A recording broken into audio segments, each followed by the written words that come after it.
Congrats on getting beyond $1 million. What got you here won't always get you there. This is a podcast for entrepreneurs who want to reach beyond their 7-figure business and scale to 8, 9, and even 10 figures.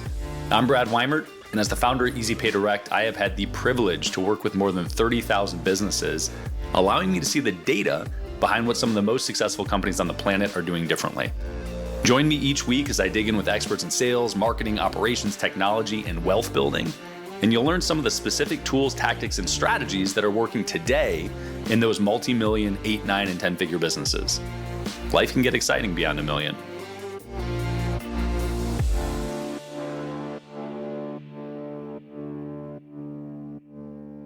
Those who are innovators, who are really trying to expand the industry and change things up, like what you're doing, right? That's very much something where you need a large operation. You really need a lot of people on the team to be able to build and scale and grow and develop. But a lot of people that you and I know, for example, internet marketers, I don't think they need to have as crazy of an operation as they do have, because a lot of it is just excess complexity. When you really look at what's actually bringing in results and what's actually generating revenue for your business, half of the stuff that you're doing doesn't even matter. We have another awesome episode of Beyond $1 Million for you, and today's guest is Lauren Tickner.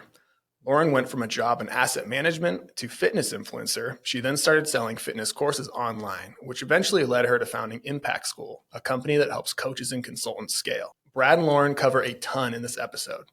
Everything from social media marketing and how to drive more leads and close deals through direct messages, to operational tactics and managing the work-life balance. Plus, we get to hear about Lauren's personal experiences and the perks that come with living in Dubai. Here's Beyond $1 Million, episode 92, with Lauren Tickner and Brad Weimert. Lauren Tickner, I appreciate you coming out. Yeah, well, in Austin, what else could I do here? You can do a lot of things here, but yeah. I'm glad you made it to the studio. We were going to do it remote, and it's so much better to do things in person. So much better. So I want to open with, so every time we have people on the show, they fill out a form to help us get construct for who they are, like details or whatever. Yeah. I want to read some of yours. Okay. So opening line, 3 million in profit per year, maybe too small for your show, but I don't go by big dick top line rev, LOL. Revenue goes up and down, but the aim is to stabilize and slowly increase profit. Yep. Fucking love it. Was not expecting you to read that out loud, but here we are. It's my favorite. I read it actually last night and I was like, this is great. And one of the reasons I wanted to read it is because, aside from it being hilarious, is because we have, $10 million, $20 million companies that don't take 3 million off of the business each year. Mm-hmm. And I think it's a really relevant point to highlight to entrepreneurs that listen, where they're like, oh my God, this company's doing, 10 million a year. And it's like, yeah, but you don't realize that they have a 5% margin or a 10% margin. Yeah. So I like the idea of measuring take home versus top line. Versus big dick. Exactly. Hilarious. So I want to dig into that business and what generates that revenue. But before we get there, can you give me sort of origin story backdrop? Yeah. So I never planned to be a business owner or an entrepreneur. And my goal was always to be an asset manager. So I went and got an asset management job at the age of 18. And I just realized, you know what? I'm actually totally unemployable, because they were getting me to stick by this really, really structured schedule. And I placed a lot of judgment on myself in the fact that I just couldn't enjoy it. And I couldn't seem to understand how everybody around me enjoyed that job, despite the fact that they were making a ton of money. All I wanted to do was go and work out at the gym, because there was a really nice gym opposite from my office and I could see it through those beautiful, floor to ceiling windows, right? And so at the same time I had a fitness Instagram account, and I'd made that account because I'd actually lost 50 pounds. So as a kid, I was never obese, but I was significantly overweight.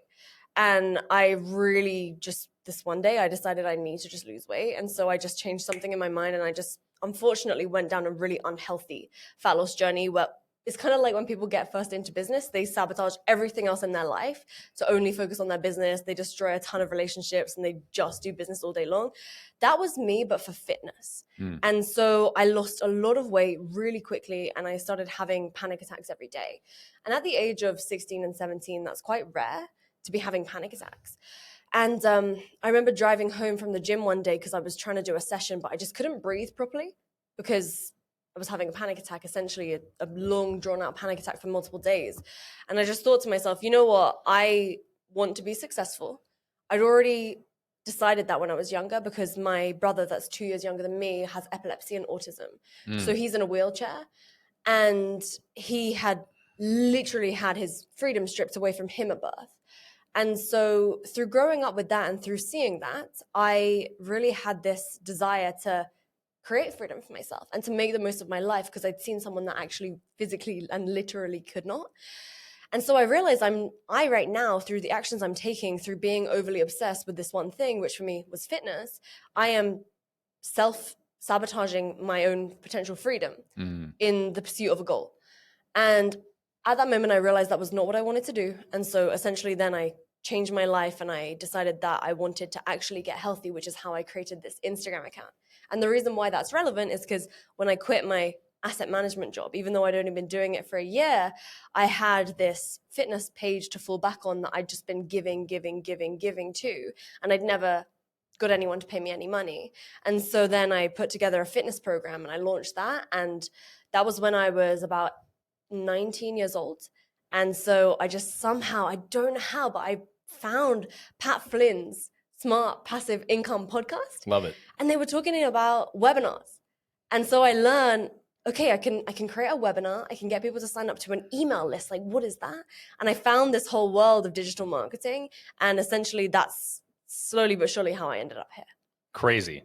Well, that's a phenomenal lesson to get when you're 16, 17, 18. Crazy, yeah. Yeah. I mean, most people don't have any ambition of, I think it's changed over time, but certainly in the US, the narrative has always been work hard, plan for retirement. Yeah. That's the game. Yeah. Right. And that's changing over time through mechanisms like this. But tell me about the initial transition out of the job. Like, what was the size of the Instagram page at the time?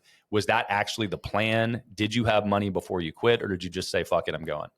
So I was making £18,000 a year. Wow.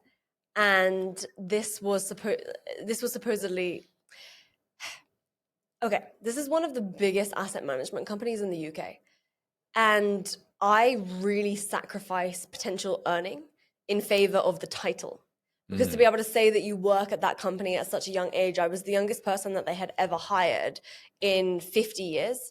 Because back then you could hire people who were like 16. But in that period of time, things had really, really changed. So it was very much an ego play to be able to tell my dad I finally got a job in finance, because his dream that he always said to me is he wished that he went and worked in finance. And I think that was, until a few years ago, something that was a big regret for him, because he worked in property in the UK. He had a small real estate company, like a brokerage, not, one of these giant multi-million real estate portfolios or whatever, like a small company making a couple $100,000 a year, which is decent. Yep. But when finally I quit that job and made it happen through my own business, and he was able to learn from me that the reason why I had the balls to go ahead and actually build my own business, because he had his own business and I always saw him running his own thing, he finally realized, thank God that he didn't go into finance, because otherwise I never would have been able to have done this. And he saw how miserable I was when I was working in that job. Actually, funny story. So I remember one time I got back from the train station, because you have to, in England, it's very normal to commute using the train. So I get back and it's like 8 p.m. and I am knackered. I'm so tired. And I remember I went upstairs and I just sat down on the toilet, and for some reason, I grabbed my phone, right? Let's be honest. Everybody goes on their phone while they're taking a pee. And I just dropped my phone in the toilet by accident. And I just remember crying and crying and crying and crying. And I'm never someone that cries. And I just remember thinking that the next day at work, I wasn't going to be able to go on my phone and check Instagram, because that was the one thing that was keeping me motivated throughout my days, because it was honestly so miserable at that job. And so I honestly had no intentions for anything. I literally had no idea what I was going to do. I had a place at university that I had deferred. So I was supposed to be studying economics. And it was at a very good uni in the UK. And I remember going on the website and just thinking, I really need my own business. And if I study economics, I'm just going to end up back in another corporate job. And I am not doing that. As we already decided, I'm unemployable. And I think a lot of entrepreneurs can resonate with being that way.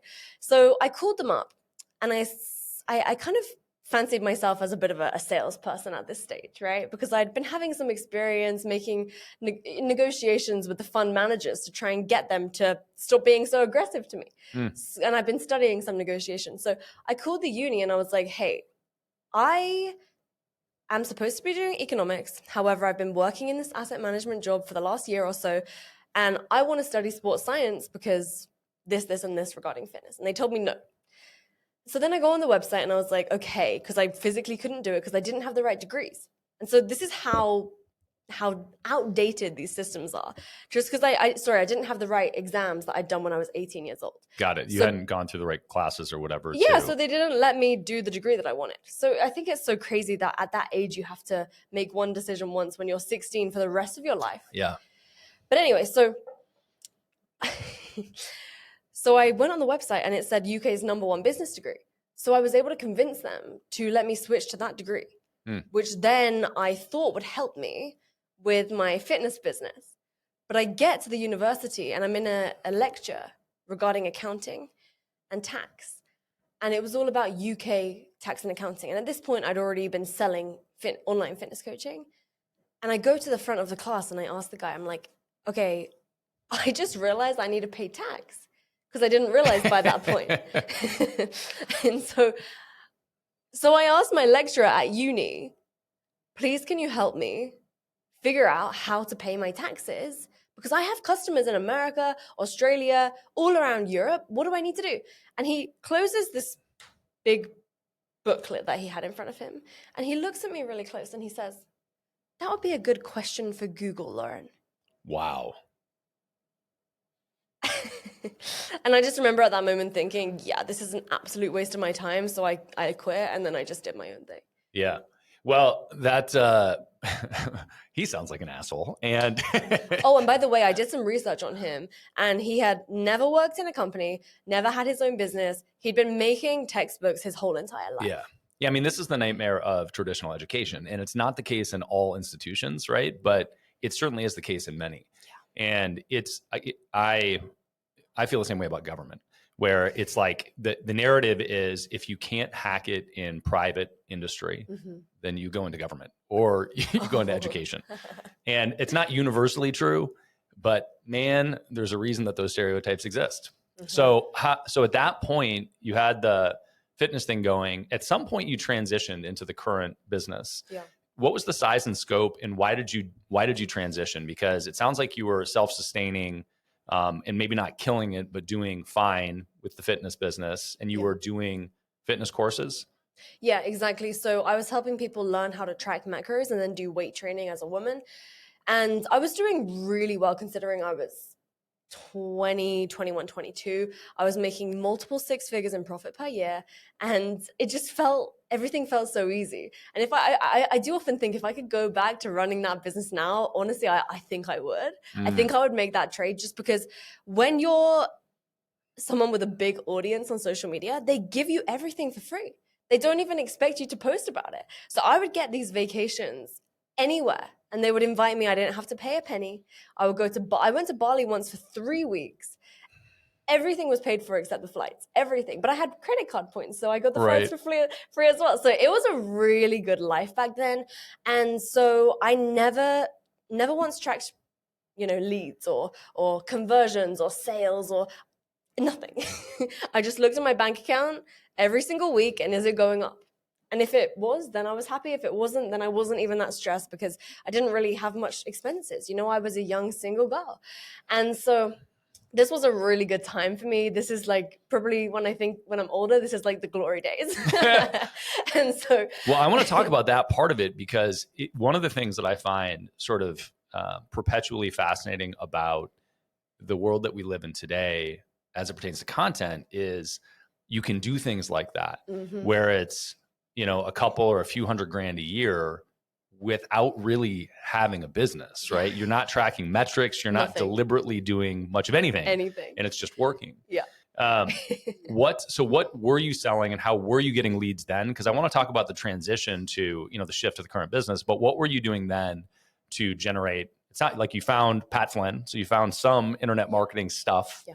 What were you doing to make that business work at the time? Okay, so back then I had just one thing that I was selling, which was essentially a coaching membership. So people could come in and they would pay between $49 and $79 a month, pounds a month. I was doing it all in pounds because I didn't think that, the USD is the global currency that people use. Excuse me.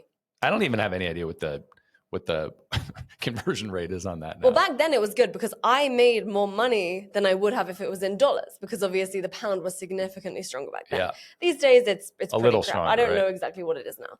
But so I was selling this membership, and what I would do is I would just I would consistently try and go viral. That was all I was trying to do. How can I get my Instagram post to go viral? Yeah. Because Instagram was the platform back then. If I was doing it now, it would most likely be TikTok. If it was in 3 years, who knows what platform it's going to be. So that's it. I would literally just get people to go into the link in my bio and then sign up for the thing. It was really simple. I did not really try and do much. Then I learned about all the webinars and everything like that. And that was when I started being more intentional about growing an email list. But I do think as entrepreneurs, especially a lot of what we see, people put so much pressure on themselves constantly all the time to be, just building these crazy gigantic operations that for the most part might not even be necessary. I just think that I was very fortunate early on to have a dose of what's possible without having a gigantic operation.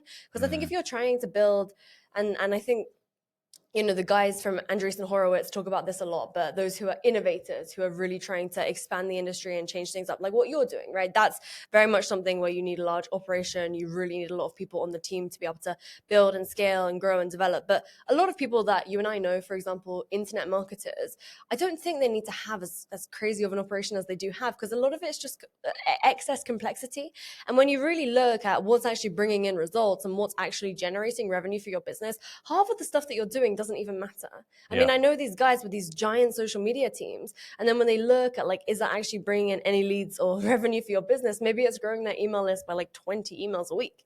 It's just so much work just for absolutely nothing. Yeah.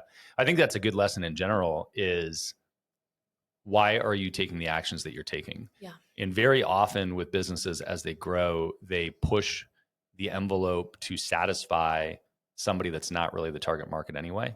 So they're chasing a shiny object, right? They're chasing a big client, and they modify their existing structure to cater to somebody that isn't in their core avatar, and spend all this time and energy to add that feature set. And it's like you could have just spent the energy on the core market and amplified more there. Yeah. Or even more dangerously, it's to appease your peers. Oh God.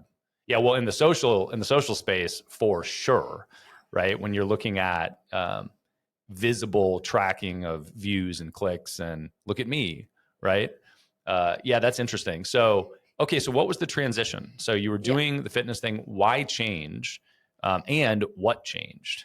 Yeah, so good question. And sorry for not closing the loop. So so basically I would always get invited to these fitness conferences. And I think this is where taking feedback from the market is really important, because at these fitness conferences, all of my friends would be invited to do workout classes. And I would never get invited to teach the workout class. They would always ask me to talk about social media. And I was always really envious of them because I wanted to do the class. It was really fun. But then I would do the talk on the social media and people really liked it. And these owners of companies like direct to consumer, physical product, food companies, or clothing brands, they would always come up to me and ask me a ton of questions. And I remember one time this one guy came up to me who had a blood testing kit. So they take your blood sample, they ship it away, and then they give you, what are your hormones, how's your vitamin D, etc., all of that stuff.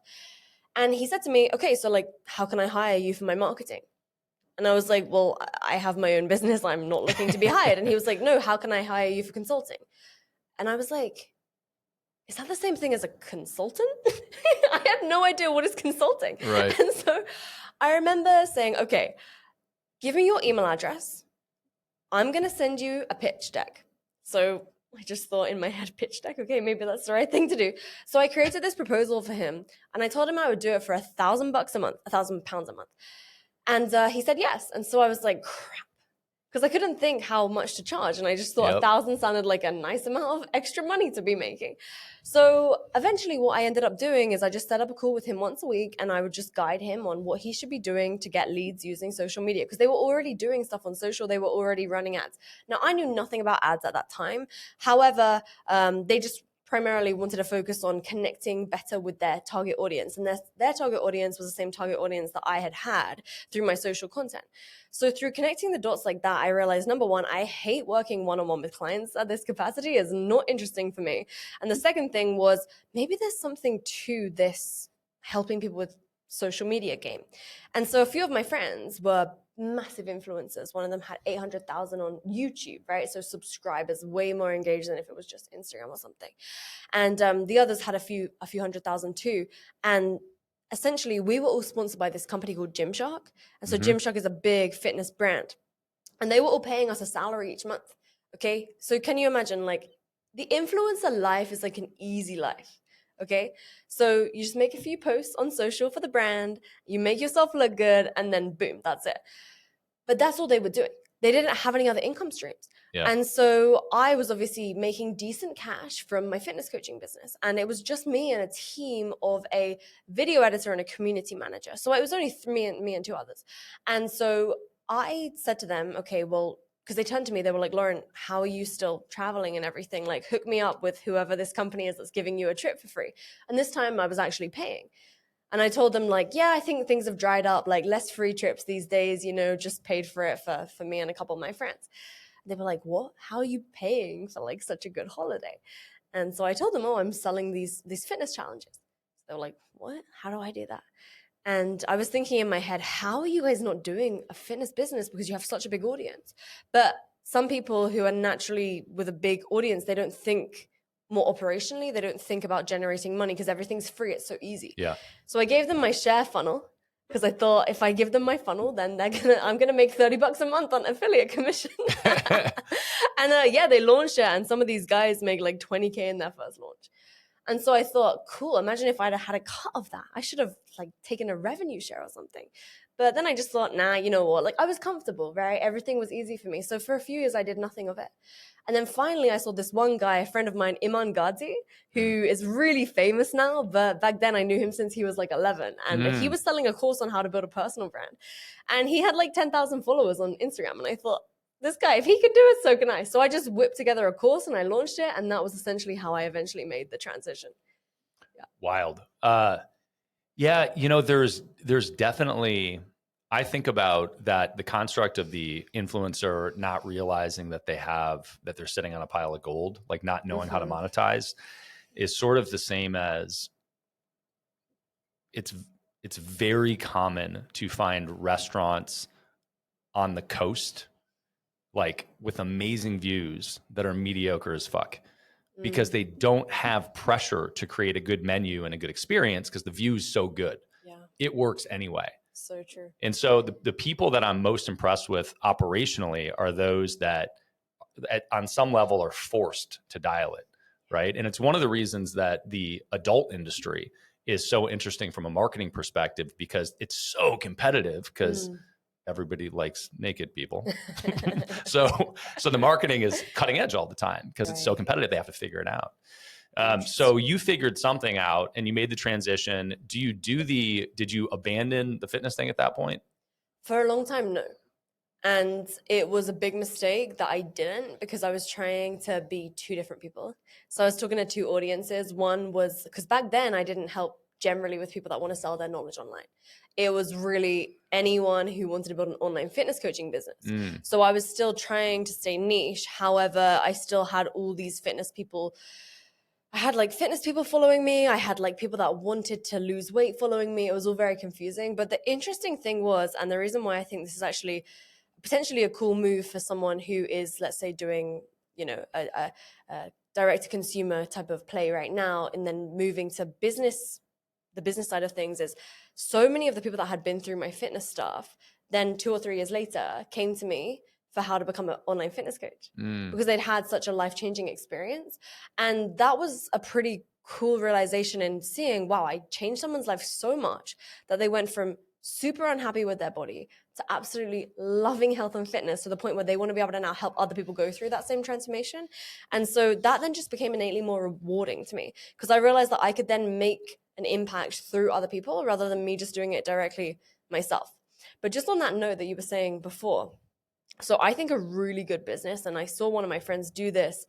His name is Sean, and he has this company where they essentially take a percentage of influencers' brand names, as it were, and they scale them up. And so I think that there are so many influencers out there who actually need that. It just comes down to them being able to trust in you because influencers are pitched so many times a day on, hey, let me build your business for you and I'll make you a ton of money. But it just sounds really, really unachievable. But I think if there was like a backbone in which it can be done without the influencer even feeling like someone is taking a cut of their business, that would be a really cool business. And that's something that I've considered potentially doing in the future because it's something that I know that I'm really, really good at and is definitely very, very, very profitable. But influencers can be hard to work with. Yeah, well, that's the, talent. Creatives are hard to work with, right? Yeah. It's just a lifelong,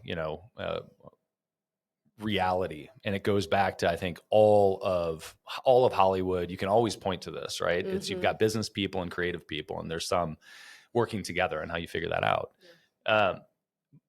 But I think the challenge in that business model is that when people get very good, they tend to just do it all themselves.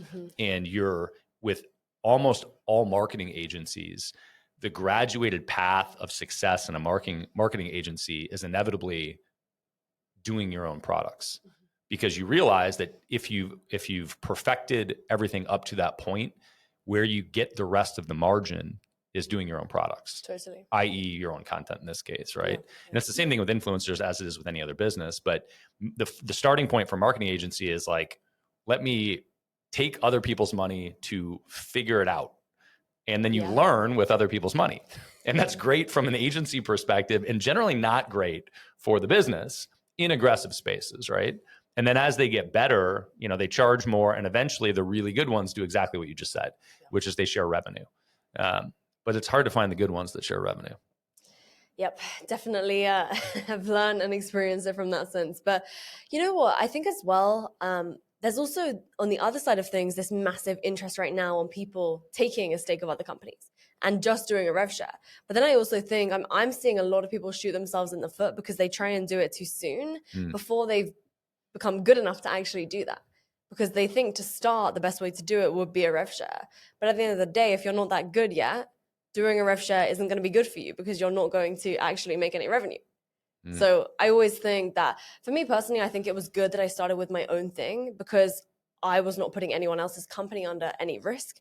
And I knew that I was good in fitness. And the worst that I could do is help someone lose weight too quickly, as an example, or in the health and fitness space, I think at the end of the day, it's very hard for people to create change anyway. And so I think it's for me at least, it was a safe kind of battle testing ground to be able to sharpen the axe, as it were, when it came to business, because you have to really understand psychology. Because to get people to buy into something that is against their innate desire, which is to do things that are hard, it's really, really challenging. Sure. Well, in the fitness space in particular, when you look at different markets, is just a tremendously competitive market because now, but back then it wasn't. In that space, maybe not. Right. But we our director of marketing, actually, who is sitting in the other room, maybe not so much staring at us, did the marketing for Tybo Fitness, which was like decades ago. This guy Billy Blanks did infomercials, but that thing has existed forever. Right. It's just, every time we go through a new platform, you started by saying, it was Instagram and now it's TikTok and who knows what it's going to be. Well, for a very long time, it was infomercials. Right? And there was this whole engine around infomercials and fitness influencers, but it keeps transforming, right? Transitioning. Yeah, I didn't even know about that. Isn't that how Tony Robbins got his fame? Definitely. Yeah. I mean, and before infomercials, Tony was doing little live events where he would do these pop-ups in his hometown and around, and he would just run newspaper ads and get people in a room at a hotel. Yeah. and like give them a motivational seminar for 20 people. So interesting. So this is one of the things that I speak about often with my team, because I feel like there's constantly this battle between marketing and then the rest of my company. And so we always discuss this all the time, because marketing is like the one area of the business where you always have to consistently stay ahead of the curve and adapt all the time and change things in a reactive manner based upon the customer and the market feedback. And so it kind of drives like my operational team crazy, because we'll get this massive like feedback survey response from our customers, and then we'll do a live launch to our audience, and then it doesn't go how we wanted it to. So then they survey the people, and we find out that the reason why it didn't go this way is because we were trying to market this thing when they actually wanted to buy this other thing. And so then my ops team has already planned this entire campaign for the rest of the year, and then my marketing team comes in and changes everything.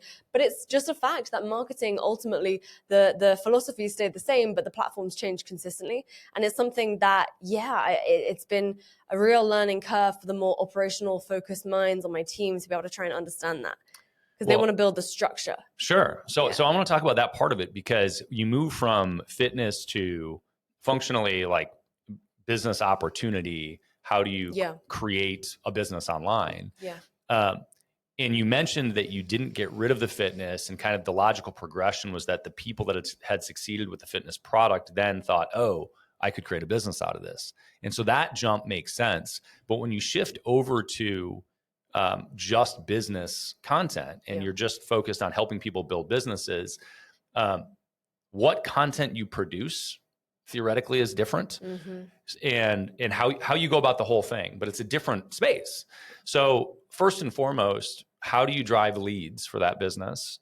And can you give us some idea of size, scope, frame of just how that works for you? Yeah. So first of all, I never thought potentially that the fitness clients would become the biz op clients. Right. Never. So for me, I was having a conversation with a friend the other day, and they said to me, Lauren, it's really weird how you never had any intentionality behind anything that you're doing today. I was like, I don't know if that's a compliment or not. So thanks.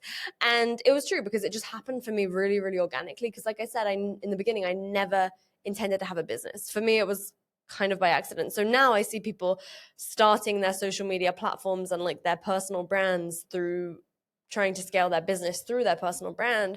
And it's like the opposite way around of how I did it. And I understand both. I mean, it's the same thing at the end of the day. It's just that I never had a business in the beginning. So on that note though, so essentially what I did in order to pivot is that I had a few people just ask me, well, I see what you're doing, but I have like a productivity business. Does it work with that? Or I see what you're doing, but like I train construction people how to scale their construction company. And I thought, I don't think it works, but if you want to join, like I'm running around starting like in a couple of weeks, just join for free and like, let's see if it works. So I got these couple people in, and there was this one girl, Francesca, who had this productivity business. She was making like 6,000 euros a month, and she scaled to 25K per month. And I just thought that that was really cool and proof that it didn't just work in fitness, but I didn't want to just hope and pray that just because one girl it worked for, it would work for the others, because the construction guy it didn't work for. And so I thought, okay, well, I must not be good enough. And I had all these like doubts in my mind. So I just kept doing what I was doing. And then finally one day, I had so many people asking me about social media. I launched a separate business to scale social media. And then I created a lead generation agency. And then I was just doing all these different things that at one point I realized like I have so many different clients, and this is all over like a 2-year period. I have so many different customers and so many different things. I just need to compile it all into one. And that was in 2019. Then obviously in 2020, the lockdowns and everything, everybody wanted to take their business online. And we were only at that point working with those that essentially were selling their knowledge online. So primarily people that had been doing in-person training workshops on, let's say, tax planning, right? I had a few clients that were doing that. And then I had some that were personal trainers. And I had all these various different customers who then... Beyond a Million is brought to you by Easy Pay Direct. If you're an entrepreneur and you are still using a product like Stripe or PayPal to accept payments, it is time to find out why the largest names in your industry would never consider doing that. Check out easypaydirect.com/BAM to find out more. In 2020, it just logically made sense to us for us to double down on what we were dabbling in 2019. And so then we were able to just take what I was doing in fitness and systematize it. It's very much the same. It is very much the same. The only difference is the way in which they deliver to their customers. Obviously, if you have fitness, it's more, personal workout programs. If it's in anything else, it's whatever you're teaching. Yeah, sure. So how do we get leads for that? We were running live trainings. Still same thing as what I do now. So every single month I do a live webinar, and what we do is that's to our organic audience. And so the vehicle in which we get top of the funnel leads changes all the time. Right now, I'm actually not running ads. We're still doing everything organically, but that's again, because I personally love organic. So this is my own selfish reason why I'm still doing that. But Sure. we are going to start running ads soon to all the marketing people listening, all the paid marketing people. But yes, we run a live training on a topic that we've been hearing a lot in sales. And then basically we just, bush all the objections in there, and then we get them to apply. And then we have them put $100 down to get on a sales call with us. And then someone from my team takes a sales call and then closes them into a membership. So it's a very similar model to what I was doing about 5 or 6 years ago in fitness. It's just that back then we didn't have them pay for a sales call. Back then I was just closing through the DMs. Over the last few years, I've been primarily closing fully through the DMs. But right now, what I realize is that I would rather have a business in which there's a longer retention. So I realized we had more of a one night stand business versus a marriage business, because we were just selling to new people all the time and we had no retention. And back in fitness, I had a really great retention, whereas that was a more enjoyable business to run. So I thought, what was I doing back then that would be really applicable now? So now I've shifted into more of a monthly recurring revenue type of model, which has been really, really beneficial to me personally, because before, every single month we would start at zero. Because you'd made the sales in the previous month, sure, there was payment plans coming in, but at the end of the day, they're only lasting a maximum of 6 months. And then we just didn't have anything to sell after, because after they were done and they didn't really need us anymore. But the level in which the skills of the team is essentially the level of which, a customer can potentially stay with you for. And so we realized it was on us and it was our problem that we weren't skilled enough to take them to the next level. So that's essentially what we've been fixing over the last year. So it sounds like when you said the skills of the team is what ultimately increased the lifetime value of the customer. Yeah. So support related problem or that you just didn't have another product? More strategically, it was twofold. It was a mindset block of the team thinking that we shouldn't sell anything else to them because we are not the right ones for them to stay on with, because we can get them to a certain level, but we can't get them beyond. But then when we actually really looked at it, that was fundamentally incorrect and that was fundamentally not true. It's just that we weren't putting our heart and soul into creating the product in which they would need to get to the next level. So it wasn't a knowledge and skill gap, really. It was a mental gap in the fact that the team who was leading customer success didn't believe that we had what we actually did have, because we hadn't created it. So we had it, it was just in their heads. And it was in the client results and the steps that we'd taken one-on-one with clients. It just wasn't packaged up into a formula. And so essentially we got everyone who was doing one-on-one client work to literally go through their top 20 clients they'd work with, the results that they've got for those best clients, and go through from start to end exactly what they did. So we had these massive Google Docs, each 20, 30 pages, breaking down exact steps. And then from there, we've done this over about an 8-month period. We boiled it down into essentially the formula in which anybody would need to take in order to ascend through those revenue stages. But we typically don't work with people who in this business are scaling past 100, 200K per month on the business where they sell their knowledge online. A lot of our customers have other companies, but from their online business, we don't really work with clients beyond that level right now. Got it. So it's creating the initial products. Yes, but for them, that's a lot of money Absolutely. in this business, because their other companies are, very capital intensive. Some of them have real estate businesses where all their money is tied up in projects. Some of them have, brick and mortar locations of chiropractor companies. And so their profit margins is 10, 20, 30%. So they really like this because their margins is 80, 90%. Sure. Yeah. Well, look, also the size of the audience is so much bigger than, so Easy Pay Direct serves small businesses as well as sort of mid-market and larger businesses, but our marketing energy goes towards companies that are 1 to 50 million in revenue. And as soon as you get to, I mean, even at 1, but when you get to 10 million a year plus, the market just compresses. It just shrinks. There just aren't as many businesses. And so when you look at the size of the audience that you can find somebody that has expertise and help them operationalize the expertise to create revenue, Exactly. it's just much bigger. Yeah. But so my big question there is, well, I want to highlight one thing you said, which I think is really cool. When you're creating the webinars, you're looking at the objections that you've heard through the sales process already to decide what you're going to talk about. Yeah. And I think that's awesome. And like, that's an ongoing lesson that people can take. But it still begs this question of, how do you think about top of funnel and what content you create, period? Yeah. Because you grew up creating a bunch of fitness content, and some of that dominoed into the biz op space. But now, do you deliberately create, because it's still all organic, so do you deliberately create business content? Do you also create more social content? Like, how do you think about your approach to content creation as a top of funnel strategy that you know you're trying to convert later? Yeah, so there's really 3 types of content that I create. So the first one, if we start with like the most bottom of the funnel content, so that's really where it's like, I call it intent trigger content. So it's where I want people to come towards the company and just say, hey, I want to be your client. I want to give you money right now. And so most people just never even do this type of content because they think social media is social media, but I see social media as business media. And so when you actually make content like where you're getting people to actually say, hey, I'm interested in getting this right now, then they come towards you with in their mind that they want to join and start working with you. So for example, like you may want to say something, let's say for you guys, right? Like, are you sick of other payment processors blocking you or taking away your funds? Send me a message saying the word info and let's talk about how Easy Pay Direct can save you from your payment processing woes once and for all.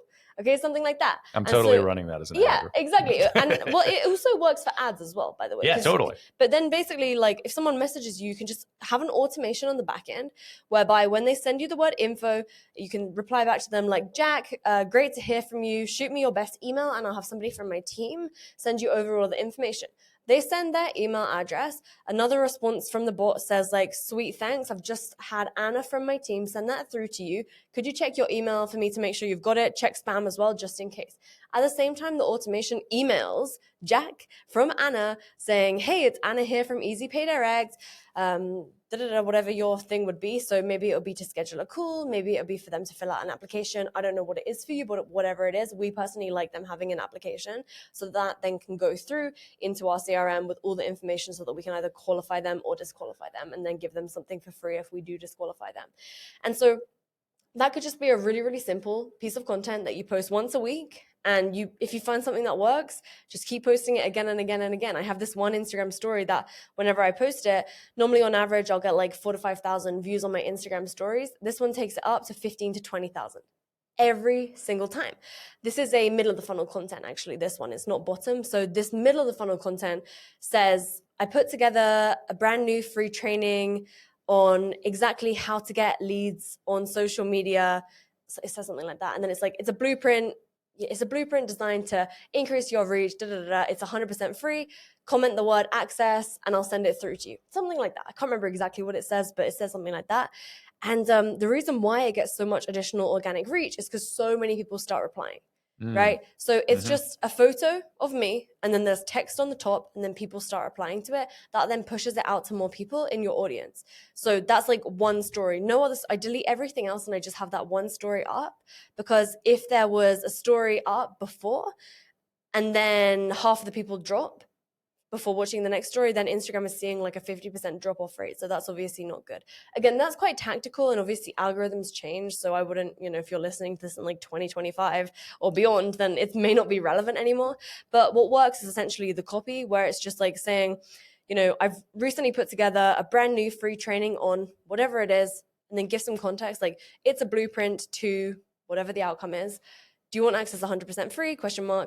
Comment and reply the word, whatever it is, and I'll send it to you. And the automations are what do the magic, because then you don't have to do anything. Yeah. So, and that's stories specifically This is for stories, yeah, but this also works on posts as well. Everything that I do, I put it on both stories and posts and videos as well, because you can just have like a random video of, I don't know, you cycling on your bike, and you just put the text on top, and then you put some music, and then it's just the same content. Everything personally that I do is text first, and then I'll repurpose everything into videos. And then I have a separate team that does short form content, and the short form content is all designed to be top of the funnel content that I'll get into in a second. And the top of the funnel content is literally designed just to reach more people generally. It doesn't have to be more of the right people. The middle of the funnel and the bottom of the funnel is where I'm actually like focusing in on my people. Top of the funnel is just purely designed to reach like a mass market, and I don't necessarily care who I'm reaching, because just how organic social media works, you just need to continuously reach more people to then be able to eventually convert some of them into potential customers for your business. So I'm with you on that, but the people tend to approach that different ways. So there's definitely, sort of like trend chasing, right? Let's talk about AI. Let's talk about, politics or whatever's in the news in the moment, right? But there is still a question of, some people are much more targeted in that than others. Is it truly for you anything is top of funnel, or do you care if they're potential clients at all? Or is that in your mind the top of funnel purely just to get the algorithm moving with you? Yeah, so I've had a bit of a battle in my mind about this, because my personal preference when I'm creating the content myself is, and I do create all the content for my personal brand. I've tried hiring ghostwriters and stuff in the past, and it just doesn't feel right for me. So for the top of the funnel stuff, I always start everything with like a cocktail party brag. So let's say you're at a cocktail party and somebody comes up to you and they're like, oh, so tell me something crazy cool about you. And you had like a couple margaritas or something. And so you're feeling a little out there. And so you would just like, boom, tell them a fact about yourself that would literally make their jaw drop and be like, wow, that's so impressive. So it's kind of just an analogy, because obviously you probably just don't go up to people on the street and say something, random about yourself. But it will be something. So the one that works for me every single time that does really, really well is like, I became a millionaire by the age of 23 without OnlyFans, daddy's money, or multi-level marketing. Here are the 3 traits that made me a millionaire. Here are the 5 habits that made me a millionaire. Here's the exact business model that made me a millionaire. So I just changed the last sentence.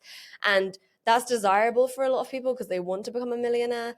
And it's also appealing to my people. So I like this for top of the funnel, because generally it brings in the right people. However, when it comes to video content, it's slightly different. So video content, you can't just like look at the camera and say, I became a millionaire. It sounds a little, it for some reason works better when it's typed than when it's video. I don't know why, it just does when you are acknowledging the fact as to why people should listen to you. In video, I think it's because of how people's minds work with short form content. They are just scrolling so fast. They aren't looking out for, why should I listen to you as much? So as long as you speak with conviction in your video content, they do listen to you, which is kind of terrifying at some moments, because who knows who all these young kids are actually paying attention to just because they're speaking with so much certainty. Sure. But in the video content, it can literally be anything. I mean, I had this one video go viral where I was saying, and I was speaking with a lot of certainty, because I was in Dubai, and obviously, I'm based there. There was like yachts behind me. And I was saying, like, in Dubai, it's normal to make 10 million a year. And obviously I'm speaking like in my friend circles. A lot of people I know are making 10 million a year in their business there. And that is like, when I'm there, I feel like super broke all the time. And so obviously people on the internet are thinking like, oh, this girl is full of shit, or, oh, wow, that's crazy. Like, that must be so true. So the comments then start going crazy and people start replying to each other and it just goes super viral, but for maybe the wrong reasons. So I personally don't like that type of content for that reason, because it doesn't necessarily add any value. However, if you want to reach more people, which in organic is really important, because let me tell you, like, after that one video that got a few million views on Instagram, that grew my audience by 2,000. And out of that 2,000, my engagement for the next few weeks was a lot higher than normal. So There's pros and cons to it both. It just depends upon what you want. And personally, I am right now testing both.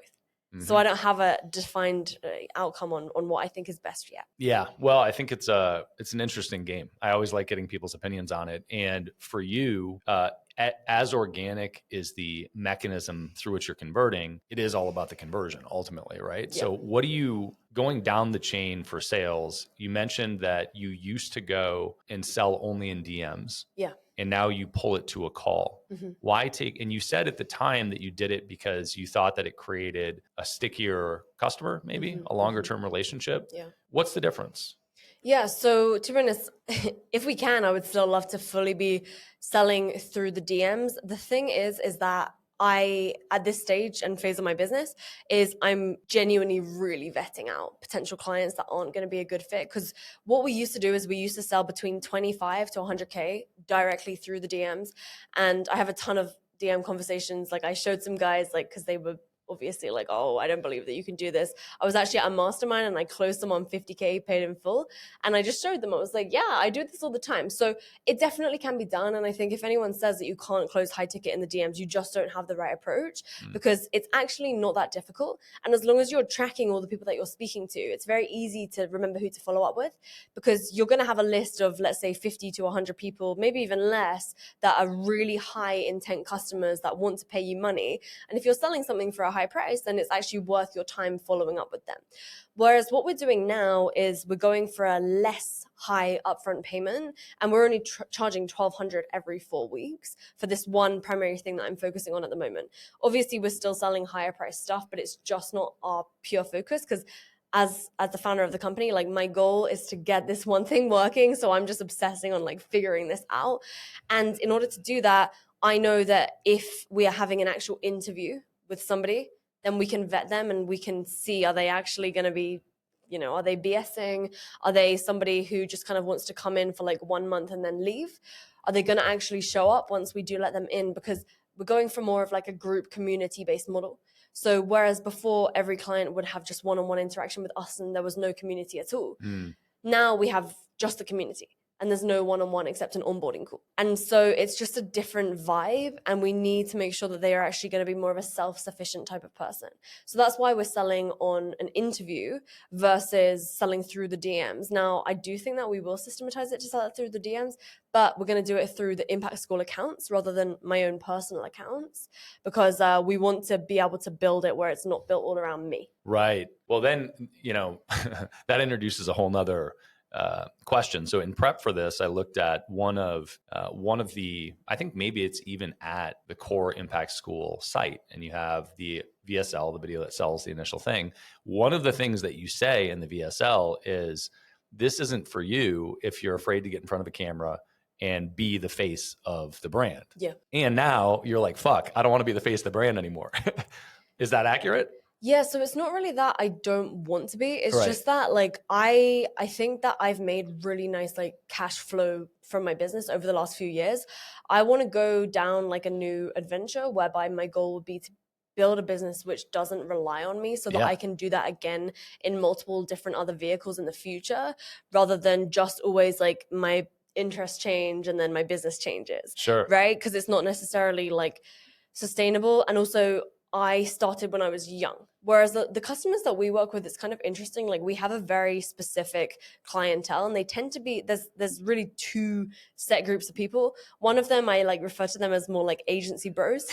So they're more like marketers, people that are really, really good at digital, but they aren't necessarily as good at getting their own business in check as they are at making money for other companies. So that's one group. And then the second group are like really, really experienced people who are a little older and they've had a ton of background in their own companies. Like I have this one client, she's taken two of her own businesses more than 100 million in annual revenue each. They were like physical location, ski chalet kind of resorts.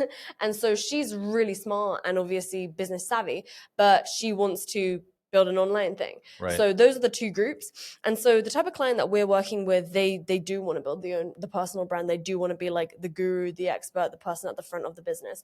Yeah, for me personally, I'm fine doing it and I enjoy doing it. It's just that I would like to know with certainty that my business can also function without always me needing to make content. because I've done it for a long time and I think I've really, really mastered it. So maybe again, it's just this one thing where I'm getting like itchy feet and I want to get a new exciting challenge. Maybe that's also a mental block for me. Yeah, well, I think it's I appreciate the transparency. I mean, that's the game, right? Certainly. And there's no question about it. The capacity to build something massive on just personal brand is there. Yeah. And it comes to the limitations that you just said, which is it's dependent on your face. Yeah. And, in the era of AI, I suppose maybe we can overcome that with some bullshit videos that aren't really you, but that's kind of scary though. It is scary. It's terrifying. I called my dad and my mom because my phone was stolen when I was in Colombia just now. And it was literally stolen straight out of my hand. My phone screen was unlocked. And so I phoned them up and I was like, don't worry, I'm fine. Like, I'm here, I'm good. Just to let you know, like, I just lost my phone. Yeah. And my mom's like, you got your phone stolen, didn't you? I'm like, yeah. And I was like, but if somebody ever texts you asking you for money or telling you that like I'm in a big danger or something, we need to have a way so that like you know that this is actually me. So we came up with a solution, but it's actually quite terrifying, really, if you think about it, because it even happened where Noor from my team, because my credit card was stolen as well when my phone was stolen. So we had to get new company cards and everything and all this stuff. And so I said to her, can you please send me like the PIN for this card? And then we had this rule as well. I was like, you need to remember, like anytime that something like this happens, you need to check with me to make sure that it's actually me. So yeah, we used the new system then, which was good. It was cool to see her do that. Yeah, it's terrifying. So I want to talk about that for a minute. I want to shift and talk about sort of the lifestyle side of the perks of doing what you've done. So going back to the initial opening comment around 3 million net versus looking at top line revenue. Yeah. So I have a litany of clients and friends that are entrenched in the business and are there all the time and grinding all the time. And some of them love it. Some of them are like, shit, why am I so involved in the business and aiming to get out of it? Right. How do you approach kind of day-to-day life? Because you're all over the place, right? You're heavy travel. Are you actually nomadic? Do you actually have a place or? I live in Dubai. Okay. Yeah, so I don't actually have a place right now. My lease expired. Like, I would never buy in Dubai. It's like the most crazy real estate market ever. It's so turbulent there. But no, so right now I don't have like a place. However, I am a resident of Dubai, and that's like where I'm really based out of. Yeah. Got it. But you bounce around all the time. Yeah. So how do you keep? Do you keep normal hours? How do you approach sort of working on the road as a primary mechanism? Because for me, I know we have an office, we have staff here. Yeah. I'm driving, and I know that when I'm gone, things keep running. But and we've got a great team to do that. But it really disrupts my habits, my life, et cetera. Right. Do you have things in place that allow you to work remotely? Do you feel like you compromise the quality of your work when you're remote, or is it totally entrenched and you're just living that way and it works? Yeah, I feel like a lot of people get set in their own ways because I have never actually had an office for my business. I've always been fully online. Even back in the day when it was just like me and a couple others on my team, one of them was in Chile and then the other was in like North UK. So we never even saw each other in person except if I would go and shoot content with her like once or twice a month. So for me, I actually can't imagine having an office and a team physically in person with me because it's just not something that I've ever done. And back when I first started my business, I was really, really intentional in that I want this business to allow me to live the life that I want to live. And I don't want my business to drive how I'm living. So of course there are things that I have to do that I really don't want to do. Like when the bookkeeper sends me like a spreadsheet and I need to go through it because like I have to because I'm the business owner, which I still think I don't need to do it. I'm having some words with someone on my team about that, but those are the type of thing that I personally hate. And so every 2 weeks I do this thing which I call a revenue review. And a lot of people have spoke about this in books and stuff before as like a time audit. I just go one step deeper in that, like I look at everything that I'm doing hour by hour and I'll mark, is this making me money? Is this giving me energy or is this taking away my energy? And so next to every single thing that I'm doing in every hour increment, if it doesn't give me energy and if it doesn't make me money, and ideally just the energy stuff. Like those are really the things that I want to be doing. Because if something's taking away my energy and it's making me money, I think that's a really dangerous place to be, because you can stay in this cycle of doing things that you hate just because it makes you money. And I think that gives you a really, really negative mindset just towards life in general, because life isn't just about making all the money in the world. And so I've seen a ton of friends, and I'm sure you know a lot of people too, that make, tens and tens and tens of millions a year that are absolutely miserable. And I just never wanted that to be me.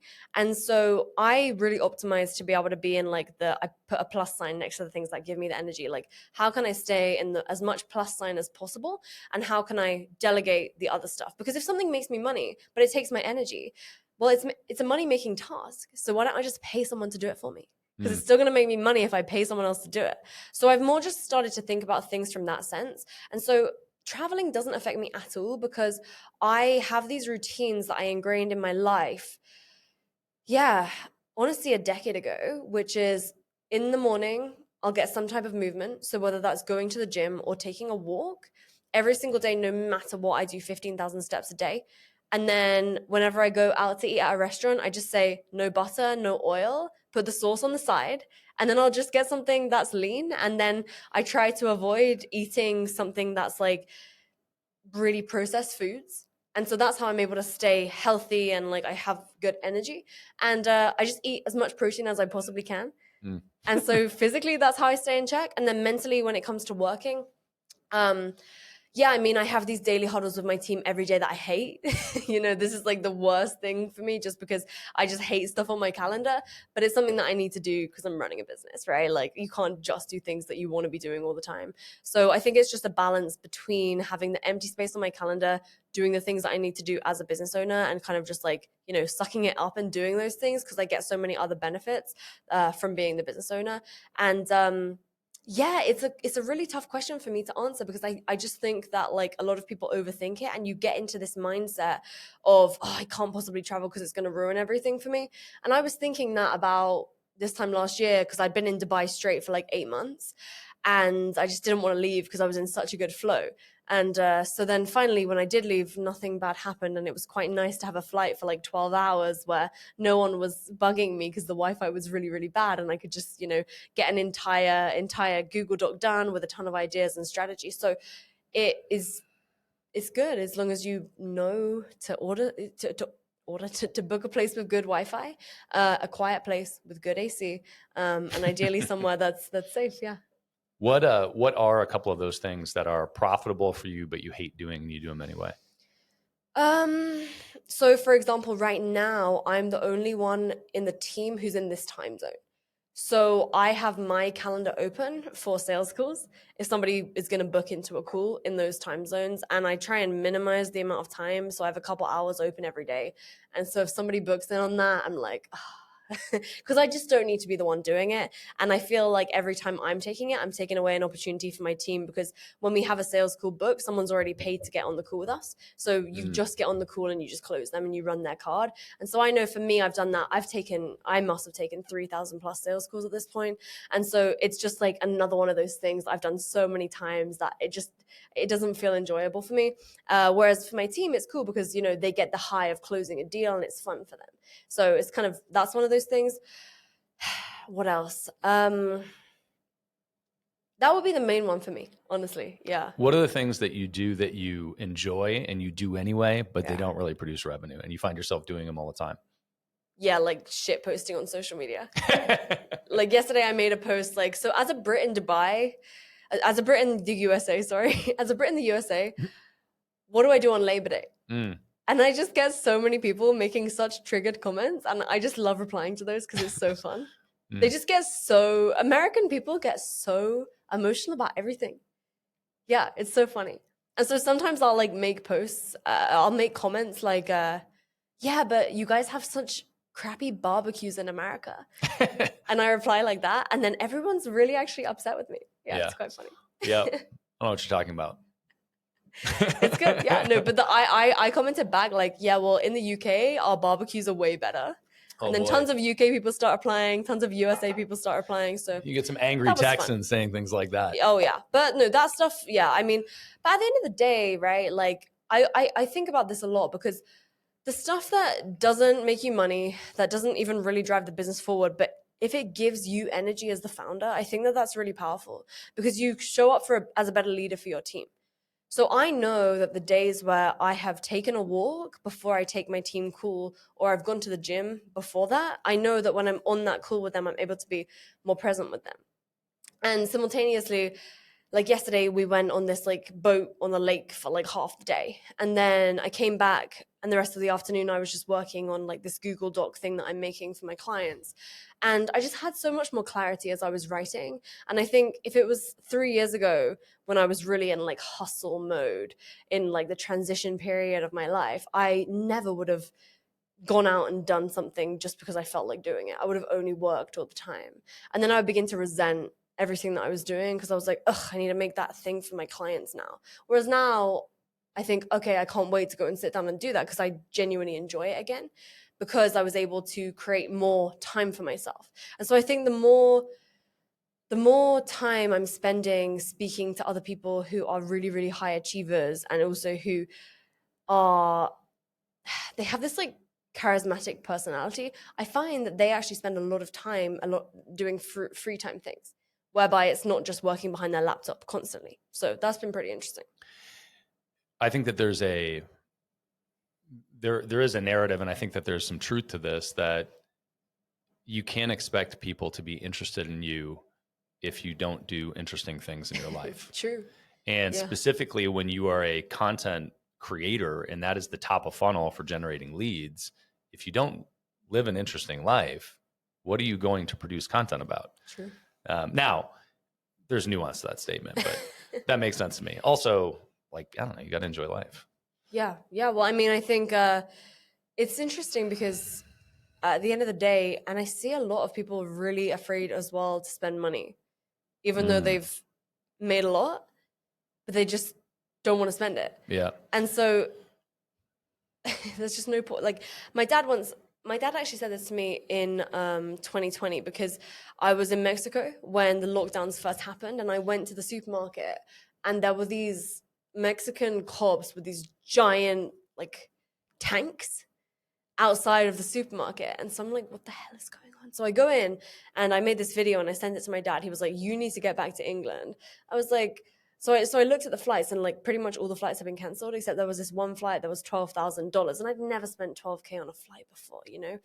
And so he was like, yeah, but Lauren, like, you realize the reason why you make a lot of money is so that you can pay for different opportunities and solutions when you really, really need them. So I thought, you know what, he's so right. So obviously I went back to the UK, but yeah, like, there's no point in having a ton of money if you're never going to do anything with it. And I just think that it's a weird mindset. And I personally am pretty like entrenched in the internet marketing space. And it seems like a lot of people are really willing to spend a lot of money on you know, their business, but not on themselves. And so I wonder, where does that come from? And why is that a common theme in so many people's lives? Yeah, I know for me, it's a really deep question because it has a lot to do with how I grew up. And I grew up in a sort of upper middle class home where quite literally I heard money doesn't grow on trees all the time. Yeah. And my mentality around it in business and in life has had to change over the course of time. And it did not change quickly. For me, part of that is that I don't want to be the person that's pissing away money frivolously. Yeah. And so I want to, you know, make smart decisions with money.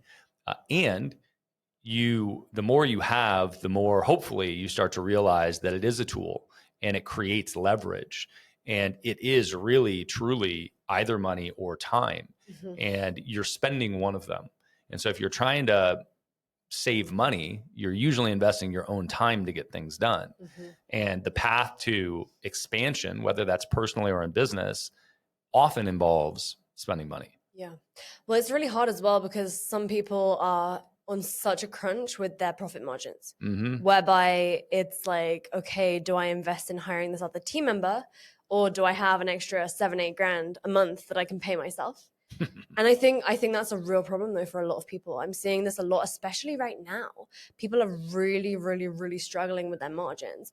And so I understand that, but then at the same time, you have to consider, like, if you were to have an extra 20, 30 hours a week, what more you could do with that to actually create more potential profits in your business. So there's a massive balance that's needed in order to figure this out. Because just the other week, we were trying to think like, okay, our head of operations needs to have a assistant.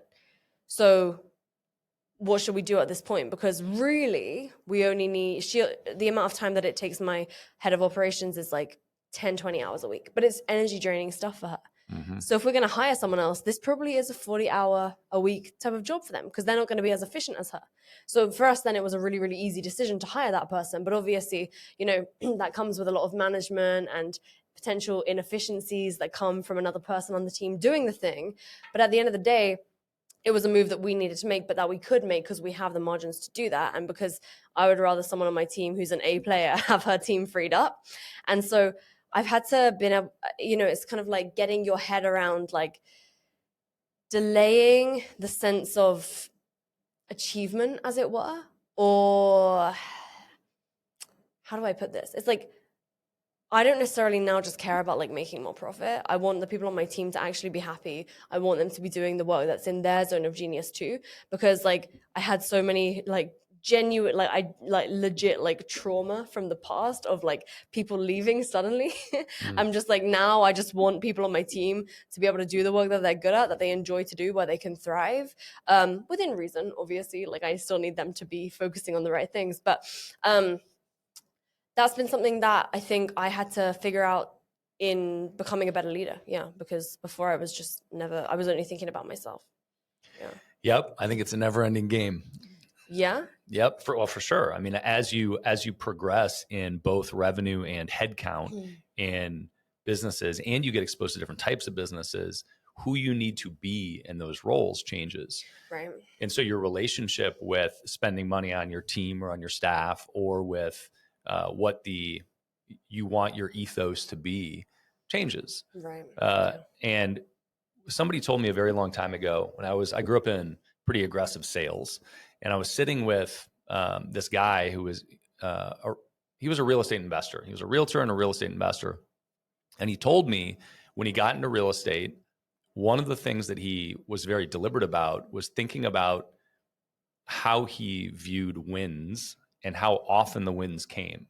He had come from a transactional selling environment where he would close, 3 to 5 people a day. Yeah. And so he got this dopamine hit from the closes. Oh my gosh, so much dopamine. Yeah. Yeah. And then he moved to real estate where you're closing things many, many days in between. Yeah. And he had to think about, how do I create those same wins in short order? And for him, it was making calls and associating a positive conversation as a win. Right. But ultimately what it comes down to is, it's up to you. True. Ultimately, it comes down to you as a leader or you as a salesperson to decide, hey, what am I going to categorize as winning if it's not actually closing the sale? Well, yeah, because as you hire people into your team, the reward is no longer about your own personal achievement. Right. And it's about the achievement through other people. And so being able to understand that was really hard for me, because I was also from sales. Like I was always doing all the sales myself for my first business. And I was able to close multiple people a day as well, just through the DMs, just texting people back and forth, because it was a much lower price point thing. Yeah. And so then when you begin to hire like sales reps or various different people on the team, and then they are the one that makes the sale, and then really the reward comes after a client has stayed with you for a longer period of time, because that's when it becomes super profitable. Right. It's such a longer term game, but I think it also adds more interest to building a better business generally, because I think a lot of people can be really good at sales and marketing quite easily. And I've seen this problem massively in the online marketing space, where people can sell and promote and get so much attention, but then they can't fulfill. Yeah. And that has become a really bad reputation for a lot of internet marketers over the last few years, especially, because how many times have you heard, oh yeah, like I've been burned by a coach, or, oh, I did an online course, but it was really, really bad. And so then that generally puts a negative spin on the industry in its entirety. It's probably challenging for you with payment processing, right? Everyone's got their payment processes shut down right now. Yep. So people are feeling jaded towards the industry. It's just common at the moment, where a lot of people have just kind of screwed things up by marketing the world and then not necessarily delivering on it. which causes problems in general. Sure. Well, look, that's at the core of, it's one of several value propositions for Easy Pay Direct, but people come to us specifically because they've had accounts closed or had a hard time with their payment processor. And we work with a huge chunk of coaches, consultants, like pick a guru person, and we're probably doing their payments. But at the core of that problem is exactly what you said, which is a mismatch between the expectations that are being set and the product that's being delivered. Yeah. And that's at the core. And there's tons of nuance to that statement, but that's at the core. Yeah. And what is definitely true, as you pointed out, is that marketers have gotten good at getting people to click the buy button, but it doesn't mean that they're good at fulfilling the product or service. No. And so there's definitely, that's very close to my heart. We talk about this a lot. Well, how do you, because that's important for you as a company, right? Because obviously if they are really good at marketing, but they're not good at fulfillment, there's more chance of chargebacks. Yep. So how do you protect against that? Some of that is filtering. So, at the core of Easy Pay Direct, we do underwriting. And the game is how quickly can we do the underwriting to get to know the business, who they are, what they do, how they operate, so that we can assess the likelihood of that happening later, the likelihood of there being a problem later. So some of it is looking at the historical data. And then the other is the willingness of the company to accept help, right? So if you have a chargeback problem, why is it happening? And sometimes it's that the business owner is just really rigid and they just have a shit product and they don't want to refund things. And sometimes that's the case. Another way to say that would be that they're a super aggressive marketer and they're not willing to change anything because they see that, the bell going off from every new sale.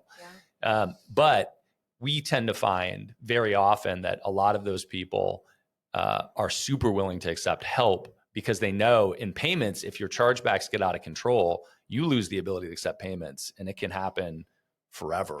And then then you can't accept for like 5 years. Yeah. So a lot of them will take our help, and it's a question of we've got a whole bunch of mechanisms to do this, but at the front line, it's how do you make refunds easier so that people don't dispute the charge? Got it. Okay, that's cool. Yeah, because what I've noticed with like USA clients versus Europe, UK, etc., the chargeback is way lower outside of the USA.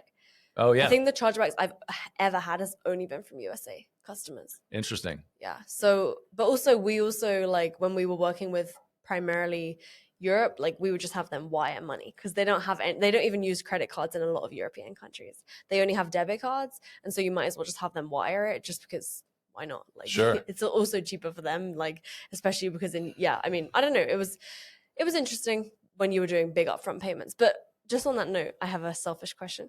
What is a typical chargeback rate that's like normal or acceptable? So first of all, it varies from country to country or region to region. Visa and MasterCard have seven different regions. So North America, South America, Europe, Asia, et cetera. And I bet it's really low in Asia.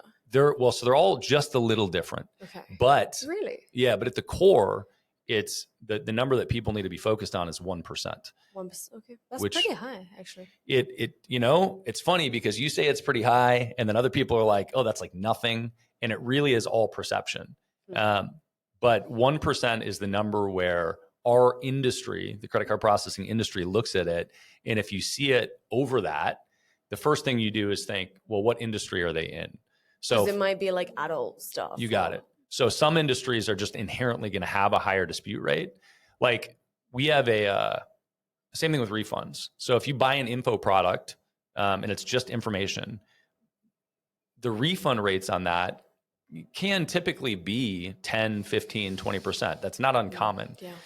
If you own a coffee shop and you have a 20% refund rate, we need to shut that shit down. Something is wrong with your coffee, right? Yeah. So it really depends on the industry that you're in. True. But that 1% is a good guiding rule.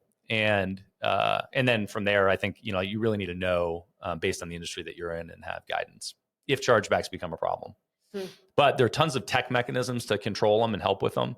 And at the core, it's trying to deliver the product and market it the same way. Interesting.